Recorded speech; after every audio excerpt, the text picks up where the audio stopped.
প্ৰথম প্ৰশ্ন, অসমৰ প্ৰথমখন গ্ৰন্থমেল ক'ত অনুষ্ঠিত হৈছিল? আপোনাৰ কাৰণে অপশ্যন হ'ল কামৰূপ, নগাঁও, যোৰহাট, ডিব্ৰুগড়।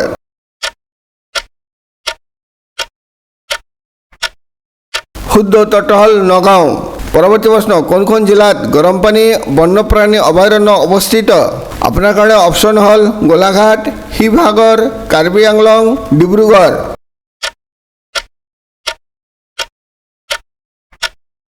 শুদ্ধ উত্তৰটো হ'ল কাৰ্বি আংলং।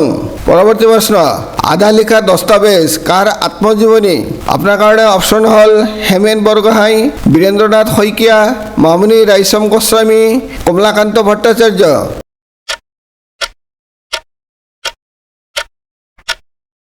বন্ধুসকল, আজিৰ ভিডিঅ'টো 150টা কুইজৰ প্ৰশ্নোত্তৰৰ পৰৱৰ্তী এটা ভিডিঅ'। ইয়াত সকলো ধৰণৰ কম্পিটিটিভ এক্সামৰ বাবে বাৰে বাৰে সুধি থকা অতি গুৰুত্বপূৰ্ণ প্ৰশ্নোত্তৰ সন্নিৱিষ্ট কৰি যুগুত কৰা হৈছে। আশা কৰোঁ জীৱনৰ প্ৰতিটো প্ৰতিযোগিতামূলক শিতানত আপোনাৰ প্ৰয়োজনত বিশেষভাৱে সহায় কৰিব। কাগজ কলম লৈ উত্তৰখিনি লিখি চাওক। যদি মাত্ৰ 30% সঠিক উত্তৰ কৰিব পাৰে তেন্তে আপুনি জিনিয়াছ। শুদ্ধ উত্তৰটো হ'ল মামণি ৰায়চম গোস্বামী। পৰৱৰ্তী প্ৰশ্ন, মানস নদী ব্ৰহ্মপুত্ৰ নদীৰ লগত সংযোগ হোৱা ঠাইখনৰ নাম কি? আপোনাৰ কাৰণে অপশ্যন হ'ল অভয়পুৰী, যোগীঘোপা, বৰপেটা, মঙলদৈ।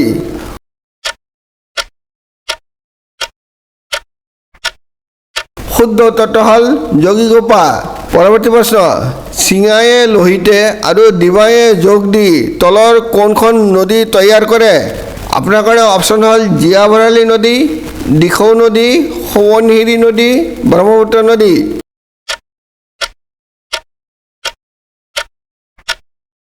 শুদ্ধ উত্তৰটো হ'ল ব্ৰহ্মপুত্ৰ নদী। পৰৱৰ্তী প্ৰশ্ন, পৰিৱেশবিদ ৰবীন বেনাৰ্জীৰ সংগ্ৰহালয় কোন জিলাত অৱস্থিত? আপোনাৰ কাৰণে অপশ্যন হ'ল যোৰহাট, গোলাঘাট, ডিব্ৰুগড়, ধেমাজি।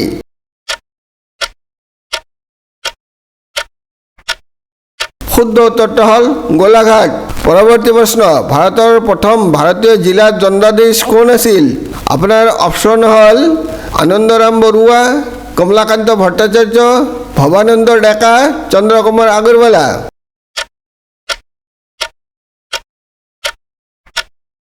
শুদ্ধ উত্তৰটো হ'ল আনন্দৰাম বৰুৱা। পৰৱৰ্তী প্ৰশ্ন, ইছৰোৰ মুখ্য কাৰ্যালয় ক'ত?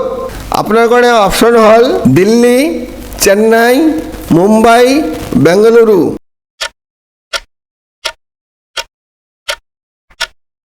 শুদ্ধ উত্তৰটো হ'ল বেংগালুৰু। পৰৱৰ্তী প্ৰশ্ন, ভাৰতত তথ্যৰ আৱিষ্কাৰ আইন সম্পূৰ্ণৰূপে কেতিয়া বলবৎ হৈছিল? আপোনাৰ কাৰণে অপশ্যন হ'ল অক্টোবৰ 2004, জুন 2004, জুলাই 2005 চনত, অক্টোবৰ 2005 চনত।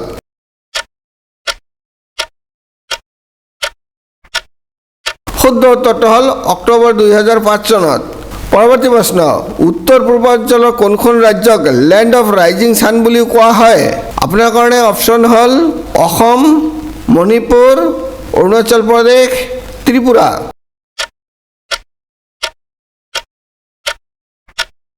শুদ্ধ উত্তৰটো হ'ল অৰুণাচল প্ৰদেশ। পৰৱৰ্তী প্ৰশ্ন, সাহিত্য একাডেমী বঁটা লাভ কৰা প্ৰথম অসমীয়া সাহিত্যিক কোন আছিল? আপোনাৰ কাৰণে অপশ্যন হ'ল নলিনীবালা দেৱী, যতীন্দ্ৰনাথ দুৱৰা, বেণুধৰ শৰ্মা, বীৰেন্দ্ৰ কুমাৰ ভট্টাচাৰ্য।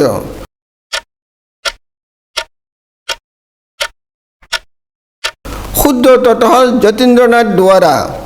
পৰৱৰ্তী প্ৰশ্ন, কোন জনগোষ্ঠীয়ে অসমত ধাৰাবাহিক খেতিৰ পৰিৱৰ্তন কৰিছিল? আপোনাৰ কাৰণে অপশ্যন হ'ল গাৰো জনগোষ্ঠীয়ে, দেউৰী জনগোষ্ঠীয়ে, ফকিয়াল জনগোষ্ঠীয়ে, বড়ো জনগোষ্ঠীয়ে।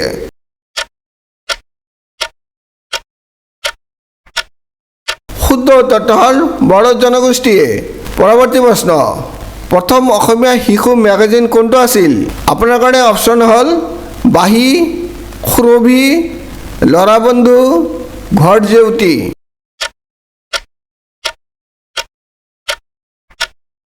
শুদ্ধ উত্তৰটো হ'ল ল'ৰা বন্ধু।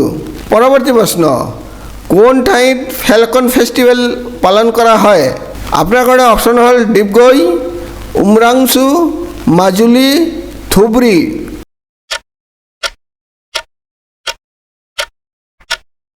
শুদ্ধ উত্তৰটো হ'ল উমৰাংচুং। পৰৱৰ্তী প্ৰশ্ন, পাণ্ডৱী ফেষ্টিভেল কোন জনগোষ্ঠীয়ে উদযাপন কৰে? আপোনাৰ কাৰণে অপশ্যন হ'ল কাৰ্বি জনগোষ্ঠীয়ে, তিৱা জনগোষ্ঠীয়ে, গাৰো জনগোষ্ঠীয়ে, ৰাভা জনগোষ্ঠীয়ে।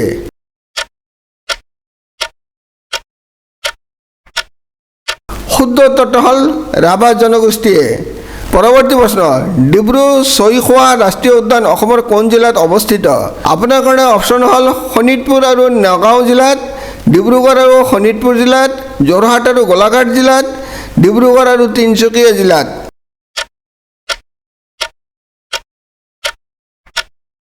শুদ্ধ উত্তৰটো হ'ল ডিব্ৰুগড় আৰু তিনিচুকীয়া জিলাত। আপোনাৰ বাবে পৰৱৰ্তী প্ৰশ্নটো এটা ৰহস্যময়ী পহেলিকা বা সাঁতোৰৰ প্ৰশ্ন। সাঁতোৰটো হ'ল কি ঘৈণীয়েকে নিদিয়ে কিন্তু চালিয়ে দিয়ে? সাঁতোৰটোৰ উত্তৰ জনা থাকিলে অনুগ্ৰহ কৰি ভিডিঅ'টোৰ শেষত কমেণ্ট কৰি জনাব। যদি আপুনি উত্তৰটো নাজানে তেন্তে ভিডিঅ'টোৰ মাজত ইয়াৰ সমাধান পাই যাব। পৰৱৰ্তী প্ৰশ্ন, ইষ্ট ইণ্ডিয়া কোম্পানী আৰু কোন ৰজাৰ মাজত ইয়াণ্ডাবু সন্ধি স্বাক্ষৰিত হৈছিল? আপোনাৰ কাৰণে অপশ্যন হ'ল আহোম ৰজা, বৰ্মাৰ ৰজা, কছাৰী ৰজা, চুতীয়া ৰজা।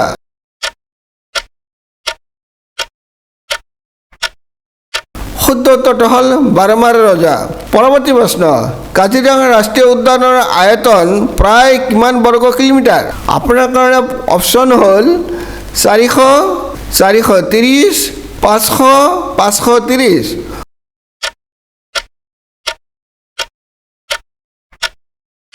শুদ্ধ উত্তৰটো হ'ল 430 বৰ্গ কিলোমিটাৰ। পৰৱৰ্তী প্ৰশ্ন, কোন চনত বড়ো সাহিত্য সভাৰ প্ৰতিষ্ঠা হৈছিল? আপোনাৰ কাৰণে অপশ্যন হ'ল 1951 চনত, 1952 চনত, 1953 চনত, 1954 চনত।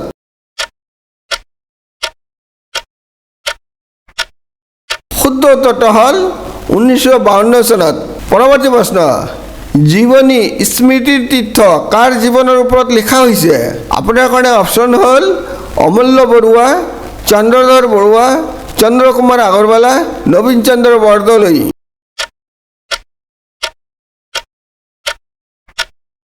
শুদ্ধ উত্তৰটো হ'ল নবীন চন্দ্ৰ বৰদলৈ। পৰৱৰ্তী প্ৰশ্ন, লাচিত বৰফুকনৰ মৈদাম ক'ত অৱস্থিত?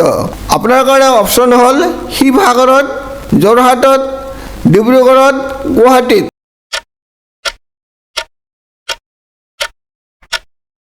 শুদ্ধ উত্তৰটো হ'ল যোৰহাটত। পৰৱৰ্তী প্ৰশ্ন, কোনটো মন্দিৰৰ ছাল তামৰ দ্বাৰা নিৰ্মিত? আপোনাৰ কাৰণে অপশ্যন হ'ল কামাখ্যা মন্দিৰ, শুক্ৰেশ্বৰ মন্দিৰ, অশ্বক্লান্ত মন্দিৰ, তামেশ্বৰী মন্দিৰ।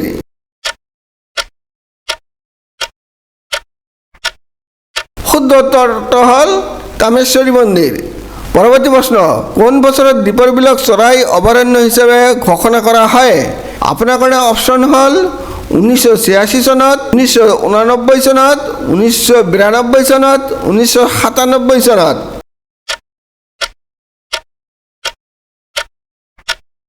সকলো প্ৰকাৰৰ সাধাৰণ জ্ঞানৰ প্ৰশ্ন উত্তৰ চাবলৈ আৰু ৰহস্যময় পহেলিকা বা সাঁথৰ চাবলৈ বন্ধুসকল চেনেলটো প্লিজ ছাবস্ক্ৰাইব কৰি বেল আইকনটো অন কৰি ৰাখিব।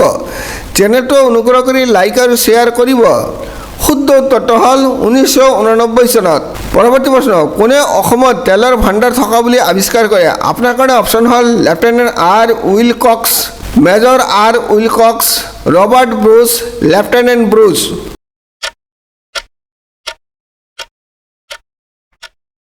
শুদ্ধ উত্তৰটো হ'ল লেফটেনেণ্ট আৰ উইলকক্স।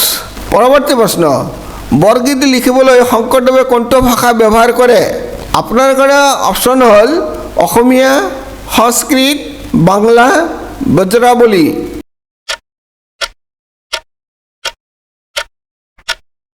বন্ধুসকল, ভিডিঅ'টোৰ মাজত সোধা সাতটাৰ উত্তৰ জানিবলৈ চেনেলটোৰ প্লেলিষ্টত গৈ পহেলিকা প্ৰশ্ন উত্তৰ নামৰ প্লেলিষ্টত ক্লিক কৰিলে আপুনি ইয়াৰ উত্তৰ পাই যাব।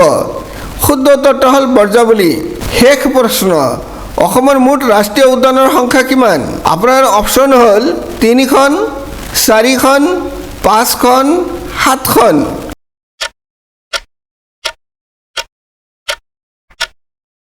শুদ্ধ উত্তৰটো হ'ল 5খন।